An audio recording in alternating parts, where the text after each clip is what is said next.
Okay, White Linen, first Saturday, should be a fun event. And We soon then will be starting a series of a bunch of art events. Kind of done with the films for a while, and we were going to outgrow 14 pews at some point anyway. So we have an art event scheduled in September at my house, which is two moderately priced artists, Todd Van Duren, who does the little sculptural pieces of the houses. So these are little ceramic houses and things of that nature. And then Todd August, photographer, black and white photographer, and his stuff is also moderately priced in the 300s and 400s and 500s. So those two artists will be at my house for a Sunday brunch. We'll be doing invitations right after White Linen Night. It'll kind of be the next event. And then we're going to have a large event here for another oil artist, Suzanne Summers. She does these amazing architectural pieces of art that are, they're kind of hard to describe it. They're oils and they're embellishments of these craftsman houses from the Heights and things. She does a lot of mural work. Her murals sell for $40,000 and $50,000. These works are not particularly cheap. We're going to have some in the $500 and $600 range, but most of them are a couple of thousands. But the art is very nice, and it's just an excuse to have another party there. You got to realize if you're not taking advantage of these invitations, you're doing something wrong. I sold 2215 Columbia about 3 years ago. I just represented the seller. The buyer was represented by Deborah Height from Coldwell Banker. They were relocation, oil and gas. But when these people buy a house, we include them on our list, you know. So I have constantly invited that couple to our events. They did come to 2 events at my house. I barely know who they are, remember, so they always come and they say hi, and I figure out who they were about an hour later when the alcohol wears out. But it's from those invitations that I got the opportunity to go back to another listing appointment and get that listing yesterday for a $1.1 million house I can sell in about a day. You know, and that's just how the system works.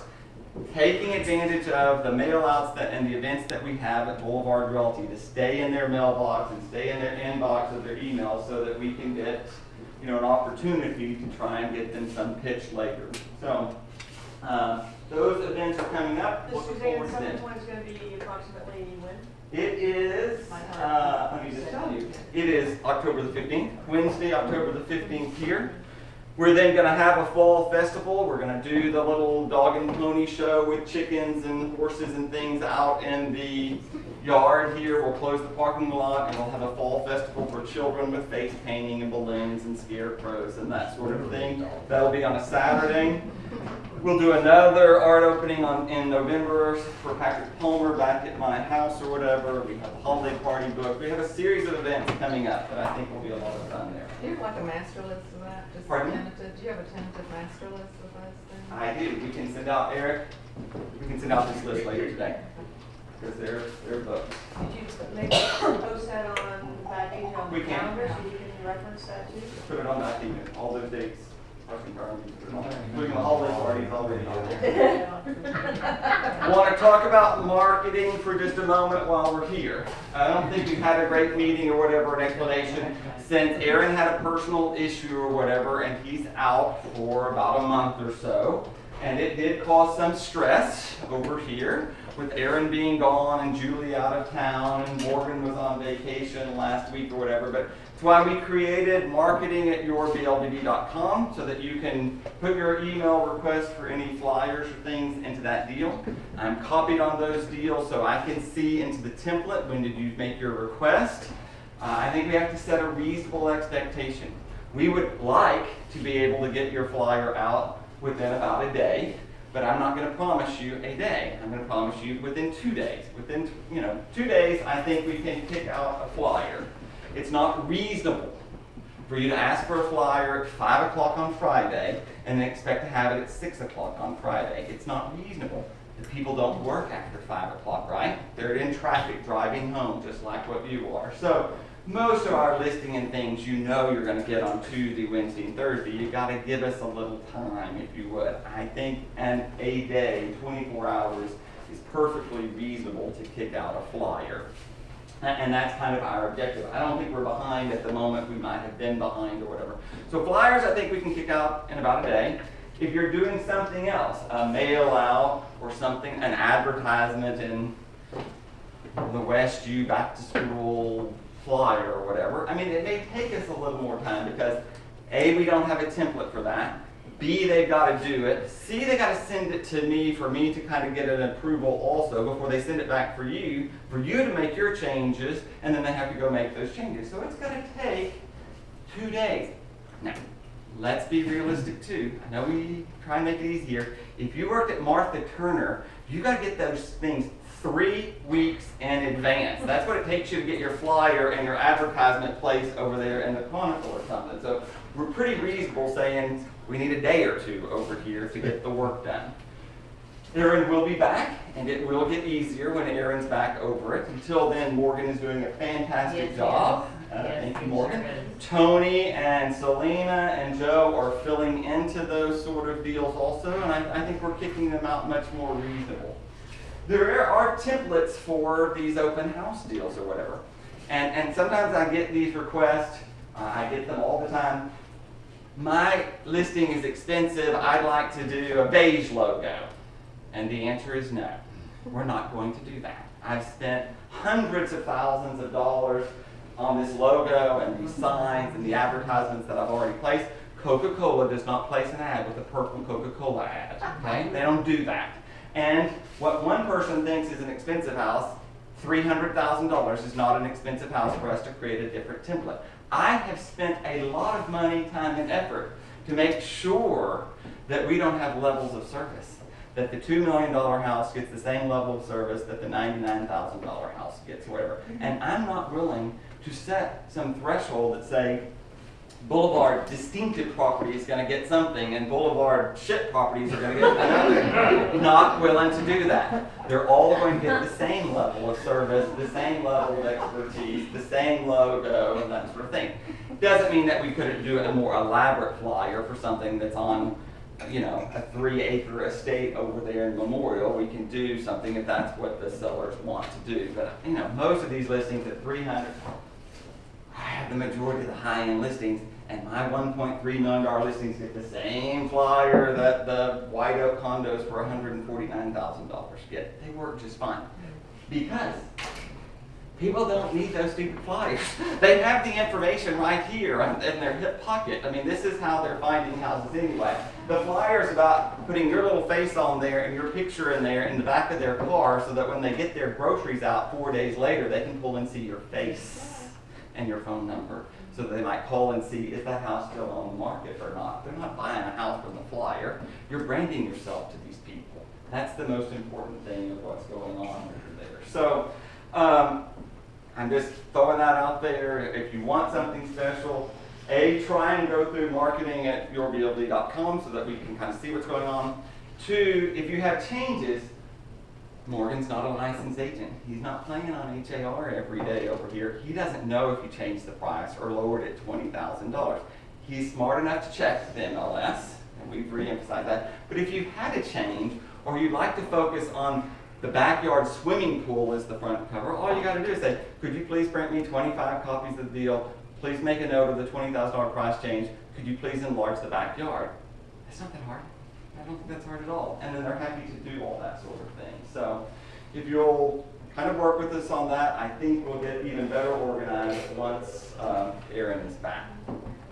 We are entering into this phase, and I'm going to promote the rest of the year this sort of looking past the number deal. This is Architectural Digest again. This is Houston Modern Luxury. This is going to be a series of things. I think if you were smart, you'd print out a bunch of these and put them in any listing packet. I think I would take it to any listings that I currently had. I think I would print me out some and put them at an open house, because I think people are now just worried about the numbers. They don't know what the hell's going on. Are sales up or are sales down? Are prices up or are prices down? Is it a good time to buy or a bad time to buy? They don't really know. It's confusing out there because there's conflicting numeric reports every day. Same thing with price per square foot, same thing with the number of listings. All these sort of numbers are going to get confusing for people all the time. So I want us to have this mindset of looking past just the numbers. Get off the stupid price per square foot. It's a number. The number doesn't matter anymore. What happened last month doesn't matter anymore. We're not in a stable environment where there is any normal trend of what one could say based on yesterday, today it's going to happen. Real estate's not like that anymore.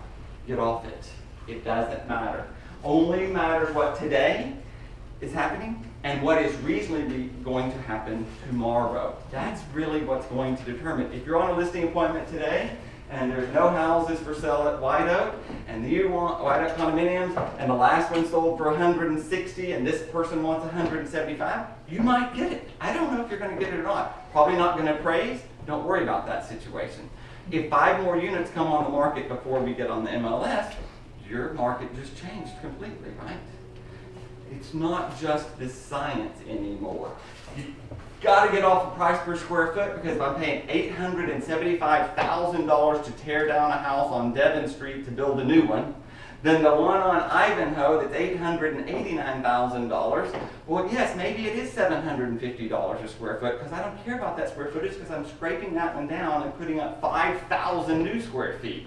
It's not the price per square foot of what I'm buying, it's the price per square foot of what I'm going to sell in the future. And I can't buy that lot that was $450,000 2 years ago. There are none available at $600,000 or $700,000 or $750,000 or $800,000 or $850,000. If you want one, they're $875,000. That's what they cost if you want to play in that arena. So we've got to get off of some of those deals and get off some of these numbers and get on to what is a reasonable expectation. That is the value of realtors today.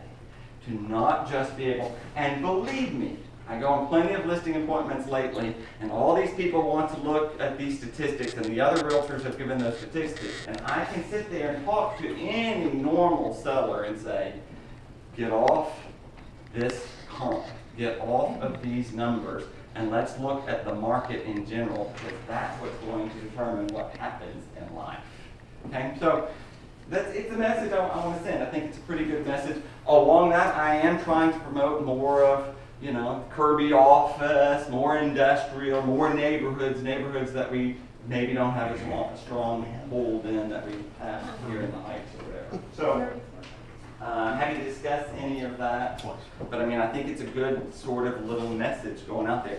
Literally, you understand, I read 3 newspapers every day, and if you can be in the New York Times and it says home sales are up, and you go to the Wall Street Journal and it says home sales are down, and you go to the Chronicle and it tells me that suburbia is up and inner city is down, and I'm just going, oh my God, you guys are not even talking about the same thing over here. It's thoroughly confusing what they're saying.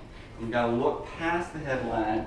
You've got to look into the specifics of the sphere that we're talking about. And I think if you'll do that at an open house, on your Facebook site, in your conversation with the buyer or conversation with the seller, I think you will set yourself apart over some of these other firms over there. Same thing. Martha Turner sold $242 million last month. Boulevard Realty sold $26 million. You know what? There's an advantage if I'm going on a listing appointment and I'm listing a house for $1.1 million over here, and I tell them, I understand Martha Turner sold $242 million and your $1 million listing doesn't give a rat's ass to them. We sold $26 million and your $1 million is an important piece of our puzzle, and you're going to get more personalized attention from Selena. You're going to get more personalized attention from Aaron and Morgan. You're going to get more personalized attention with me, because I don't have 239 other $1 million worth of houses to go screw with. I have your house to screw with. And I think it's a good message to go over there. And I can go over there and I can talk about Berkshire Hathaway and say, look, I'm not acquiring any firms in Oklahoma City. I don't have an office in Lubbock. I don't have to spend a lot of time in Riverside or Trinity. You know where I care about? Your neighborhood. You know what we know? Your neighborhood. We know how to sell houses, and that's where our focus is. It isn't going to be acquiring houses in Nevada. It's going to be about selling your house. And those things set very well with homeowners who are already stressed out about whether or not it's a good time to sell a house or not.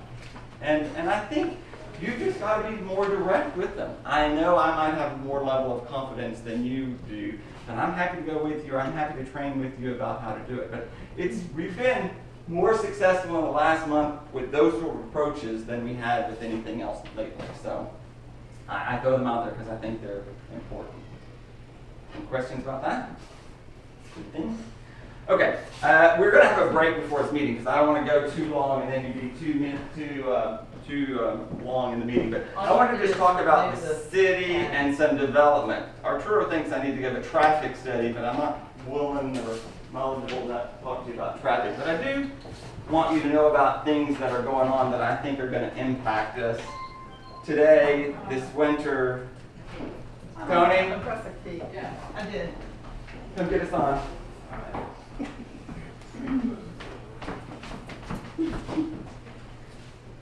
Looks like a TV. I don't know. We're going to be a couple.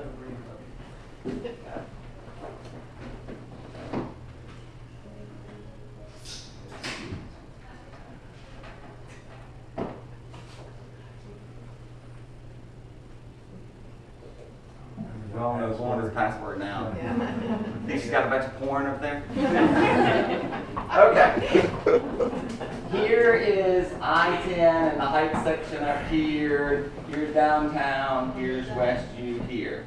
So, TxDOT has now approved the replacement of this Yale Bridge here at Yale, where we're getting an LA Fitness and a Sprouts and another 350 apartment complexes right here at Yale and I-10. We've got the 347 units at what is basically White Oak or 6th Street under construction right here. We soon will have, when they finish the contamination and remediation of this little section right here, another 650 apartment complexes on what is the northwest corner of Yale and the feeder road or 3rd Street here. Okay? These apartments are all soon going to be there. You know where Kroger is and Studewood here? We've got across the street from Kroger where Consolidated Trucking Company was, will all be going away at the end of 2015, and the redevelopment of what is basically the same thing at across the street from Highland Village, what is all going on right inside the loop from Westheimer all the way to Drexel in that area. You know, retail down below, 4 stories of apartment complexes up above, all across the street from what is that section. That's Okay? the grocery supply. Where the grocery supply is, yes. That's where Okay? Trader Joe's is going in, right? Well, they've signed, but those people all have outs onto their contracts too. So they're not willing to tell you exactly who's going there. This 175 acres right here has now gone up for sale, and this will be a huge redevelopment of all this section where there's no feeder road currently from this section of what is Studewood going on over here. To Taylor, though, there's feeder. Right? From- Cedarwood to Taylor, there's feeder. Yes, Are you talking about from Taylor to the? yes, right here. Yeah. Yes. Okay. All this Your little whole section is cluster's soon not going to be big. developed. Can't see Okay? The apartment complex, of course, went down Yeah, at what's what is going on? Watson, and you're getting a new 8-story apartment complex going there. Awesome. All this is density, and Yeah. there's just a lot of density going on in all of this section. That part that you said there was going to be some redevelopment, is that retail or residential? Mixed use. Almost all these deals, because the price of this land has gone up so much, they're going to need both. They're not going to be able to just put $300,000 townhouses or condos over into this section here. I continue to press about this section over here, this near north side, and all of this opportunity that I think is vast approaching here. Yeah. Here's downtown, and when we're talking about Edu and all of this section over here, you're seeing constant redevelopment. If you haven't driven or biked, I mean, I go biking, Ginger and I were there again on Sunday, coming down, because you can just take the hike and bike trail that'll get you right to George R. Brown, and it lands you over here, and then you just go down Navigation and Harrisburg, Sampson, all of these sort of sections, and see the thousands of townhouses being built and developed. Thousands of what is just the beginning down this section. Downtown is getting basically 3 new apartment complexes, some of them 45 stories tall, the tallest residential apartment building to ever be built in the city at Market Square. another one close to George R. Brown, another one close to Midtown. All are announced, starting, permitted, and going. Okay? Where's that one at Market Square? It's at Market Square. It's on the northeast corner right Yeah, there. Between like Prairie and Preston Uh-huh. on These people Travis. are all subsidized $10,000 a unit from a redevelopment that the city of Houston. Cheers. It's 10 to 15 depending on what it is that they're doing exactly. But yes, they're getting a guaranteed $10,000. They could get up to $15,000. To help subsidize low-income housing, there ain't gonna be no low-income housing. It's gonna be $2.50 of it by the time this stuff is built. They just passed this new TERS, which basically is going from this Astrodome area all up through this area and all up through here, a new 40-year master plan to spur redevelopment of smaller projects, a bridge, a crosswalk, much like these other little TERSs are here, to spur the development in all of this section right through here, which is going to be the future of the city. I'm just telling you. 10 years from now, I mean, we can't afford all of this. You know what I mean? Where can we get more information on that, This one? that plan? Yes.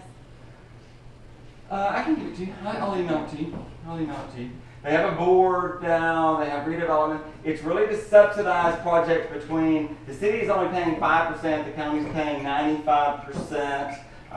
They're putting back the tax structure, and it's really to spur individual smaller projects where TxDOT or the city couldn't afford to go do it on their own. It's designed to help the traffic that we're talking about and the redevelopment of both businesses and housing in an area that's more affordable.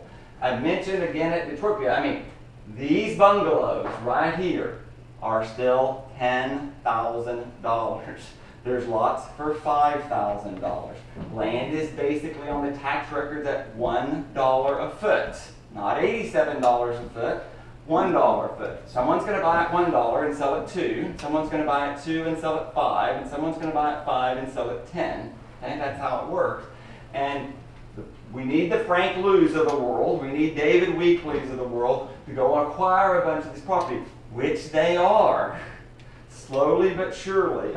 They like to acquire the largest tracts first or whatever, but this little section is poised for great redevelopment.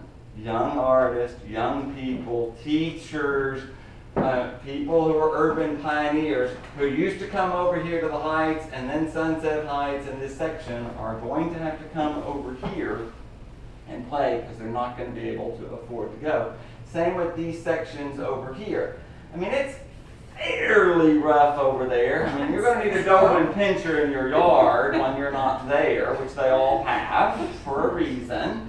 But I mean, there's tons of new development coming. There's redevelopments of the bungalows. There's the relocation of the bungalows and the creation of new townhouses. It will be interesting to see how much of the bungalows survive versus just those metal houses and the contemporary loft sort of thing. But there's still tons of new buildings in this section. I mean, old buildings that could be redevelopment into either leasing or, you know, condominiums or whatever. But the little restaurants and things are popping up back over here now too. Post-recession, this is where you're going to see. Just like you're going to see on North Main, from what is the I-45 section to what is basically Studewood, Cavalcade, the restaurateurs are going to be opening on North Main. Look for the Chicken Ranch.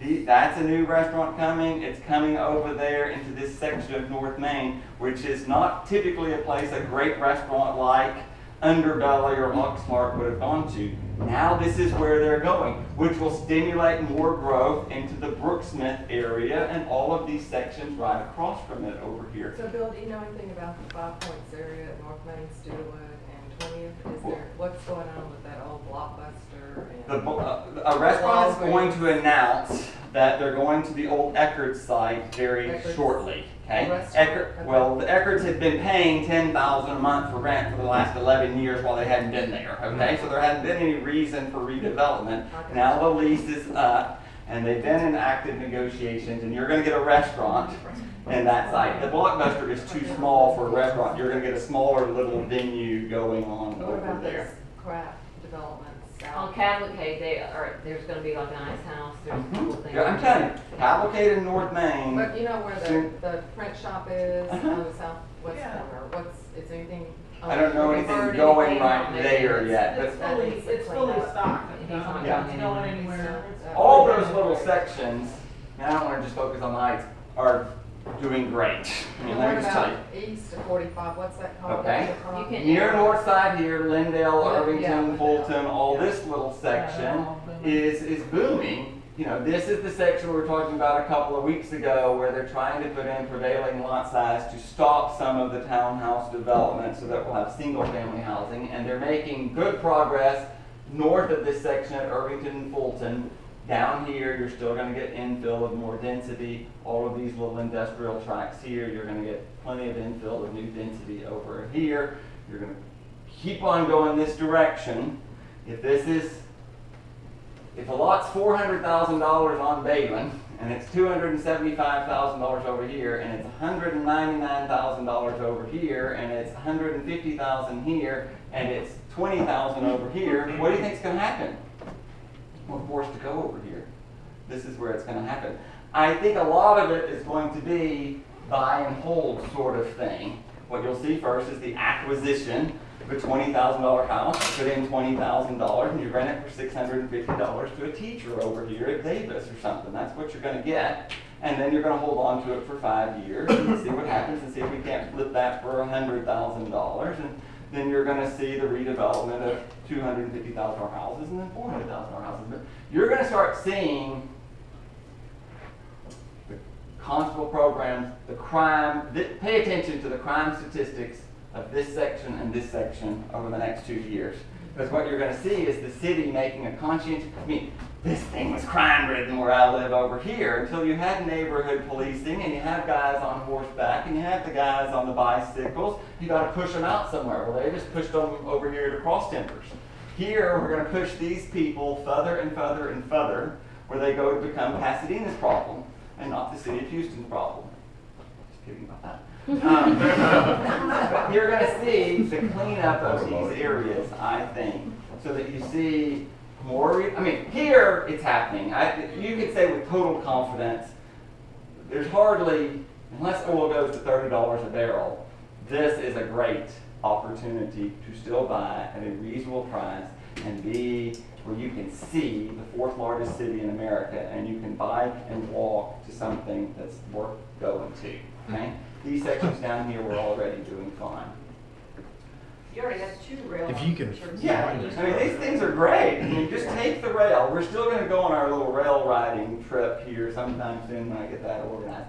These sections pretty rough. I'm telling you, they're still pretty rough over here. I don't know that I want Ginger to live here by herself. But maybe with a pistol and a girlfriend, she might be able to make it. I'm not real sure. But this section and this section, we've got to continue over here to get the density. We used to have these things on navigation that Sandra lived in. We couldn't sell the damn things for $179,000. From 2006, 7, 8, 9, and 10, we had 24 units. It took us 5 years to sell those things at a loss for $172,000. Great. Now those same things are reselling for $325,000 4 years later, and all the new houses are at $300,000. There's no more $179,000 townhouses being built in this section, but they can do them out here. They can. It's just a matter of time as this section gets better over here. I think inner cities continue to have more density. With their, redevelopment, we're seeing what's happening out of 610, and it won't happen in Memorial, but it'll happen more in Spring Branch. It'll happen more in these areas of this section over here, where you can get greater density now. You used to could only get 27 units outside the loop, and you can get 42 over here. Now you can get 42 over here. So they've intentionally loosened the regulation so that we could get more affordable housing between what is the buffer of 610 to the Beltway. In the city of Houston, it doesn't apply to Memorial or the Villages or West U, but it talks to in the city of Houston building code. They've intentionally increased the density from the post period of what is 610 to the Beltway to make housing more affordable, to get more houses and more townhouses, and David Weekly and Frank Lou and in-town homes and those sort of things in some of these areas that you would not normally have gone to. So specifically with relation to the heights and those You can arrow close up. to the I-10 corridor, the developments you're talking about, that, you know, how's that gonna impact in your opinion, what we should be doing and talking to clients about now in the heights as far as that is concerned? Because with all of that, all of that Just hit the mic. Tony? all of that commercial development going on, But it's only gonna. the apartments bring density, Right. which brings retail, Retail. which makes it more affordable for the people who like Westview because there's someplace to walk and shop and go to. Exactly. You know, Westview was the place because you had the village, and you could walk from Amherst or Lake Street or Sunset, and you could go and do something. So now we're gonna. Now the Heights is the beneficiary. I'm quoted again in another publication that's just coming out about what do people like about the Heights. Here's what they like. They like the style of architecture. It's the last bastion of this architecture. You cannot build the same modern bungalow house. Does not work in Bel Air. It does not work in Westview. You cannot build it in Memorial. You can't build it in the Woodlands. It's a style of architecture that fits here. Raised pier and beam foundations with these sort of deals. People like the pedestrian-friendly nature of being able to walk their dog and walk to Antidote, walk to Sonoma, walk to Onion Creek, walk to Cultivari, walk on 19th Street. That's what they find attractive. Even if they drive over to 19th Street, they're still going to tell you what they like, is that it's pedestrian-friendly. That the retail and the restaurants and the wine bars are all booming now where they weren't before. We still need more retail. We need a men's clothing shop. We need some more women's clothing shop. We need our own little independent wine store. Not a Specs, but we need more retail. And we're going to get more retail, just a matter of time, but we needed some of the density in order to get it. You'll get better things on 19th Street. If Bell Heights can bring 47 more high-end people who will live there, they will shop there. So do you think we're gonna approach over the next 5 years a situation similar to what's in the Westview area is what I'm getting at? Where we've got those nice high-end stores then coming in and apartment accommodations for more high-end, you know, nice living. I think what you're going to see is what is this Studerwood thing we were just talking about by the Kroger. This is going to be our Highland Village.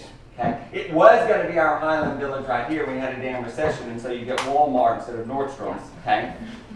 I'm telling you, we had Restoration Hardware and Pottery Barn going to this section in 2006. What happened is the national economy slowed down in 2007, and by 2008, the bastards all pulled out of everything, and so then you're going to get something else instead of that. GNC and Specs and the Corner Bakery and Quiznos and Taco Cabana. And that's okay because it brought people and it brings Bradley's Fine Diner and Funky Chicken and Salado and some of those things which are nice. I think what you're going to see is the opposite of over here. If Tom Ford and Hermes and all these people are going to go right here, Pottery Barn's going to want to expand somewhere. And if we get Pottery Barn, Restoration Hardware, Anthropology, and some of those things that we need, so we don't have to drive all the way over and try and park at Highland Village, you're going to get them right here. Do you think we're gonna get that there? I think you're going to get it right there. I think you're going to get Anthropology and Pottery Barn and a Gap. I think you're going to get them. Awesome. And so they will widen the street, thank God. It's already a damn nightmare just with Kroger. They will widen the street. They will concede part of the street so that it goes right there. And you're going to see high-end retail coming in this section right here, which makes this, I don't see on 19th Street that we're going to get Banana Republic. But it doesn't matter. It doesn't matter. It doesn't This is matter. going to be the little You independent really shop. don't want it there. We're getting Man Ready over here, and you're going to get Pottery Barn over Yeah. here. That's what's going to happen. Any- I already It's got a going to be buy. great for us, really. Awesome. Any change with the railroad track that's running right there? in No. Washington? It's it's too expensive to relocate. There's no place to put it. I mean, at one point, we had a plan to put it down I-10. Nobody liked it in this little section, and the flood control district didn't really like all that would have to happen there or whatever. So when that went away, and the hike and bike trail was abandoned now for the pedestrian biking track, there's no way, I mean, this isn't going anywhere. But, you know, that Studerwood, of course, Taylor you got the problem, but Studerwood, you can get under the track, so. Yeah, you can get under any number of places. About every other exit you can get under. What about those warehouses off of Sawyer? What's gonna happen in that area? That kind of, Townhouse.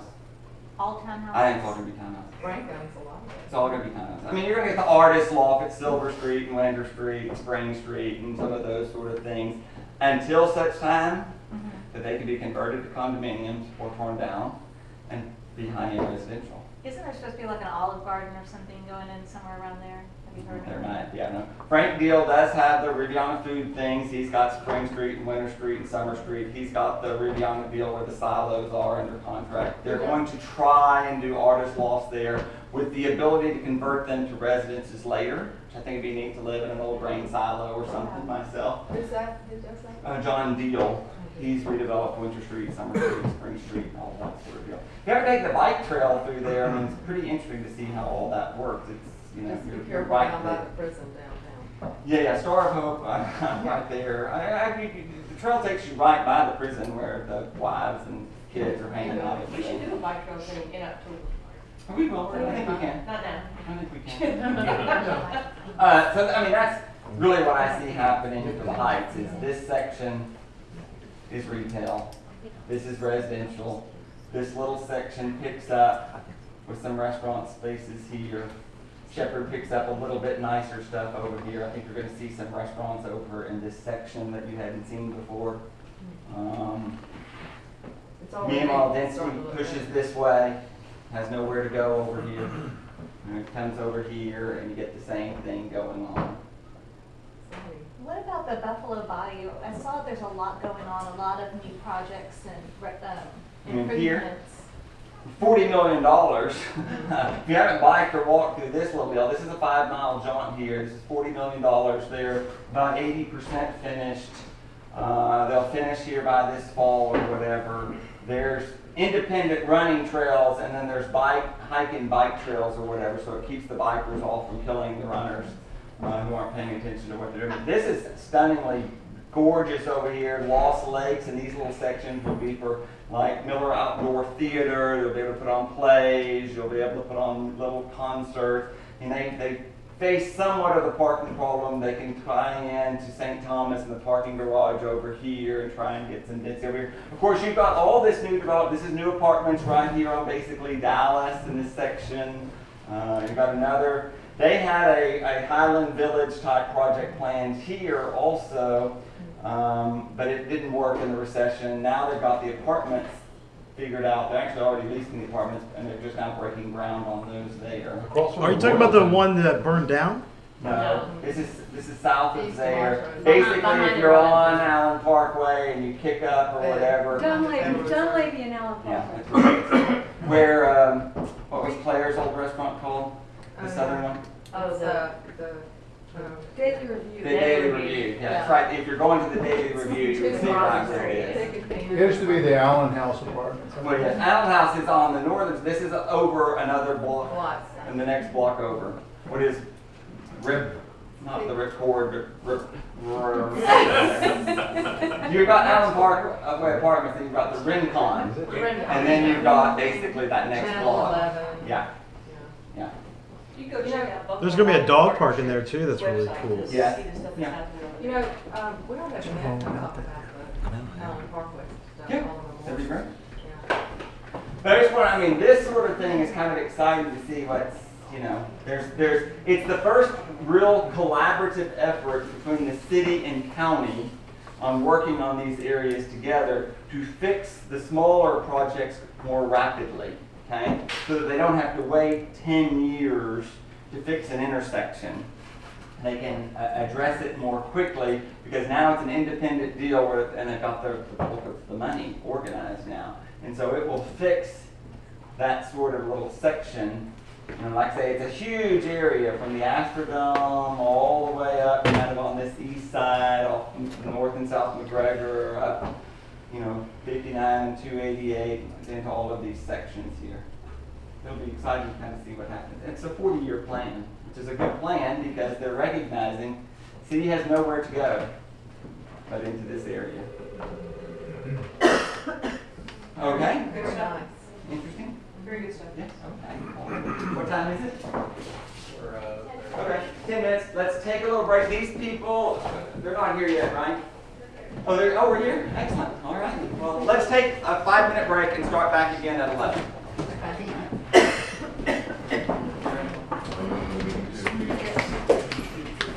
Yes, I think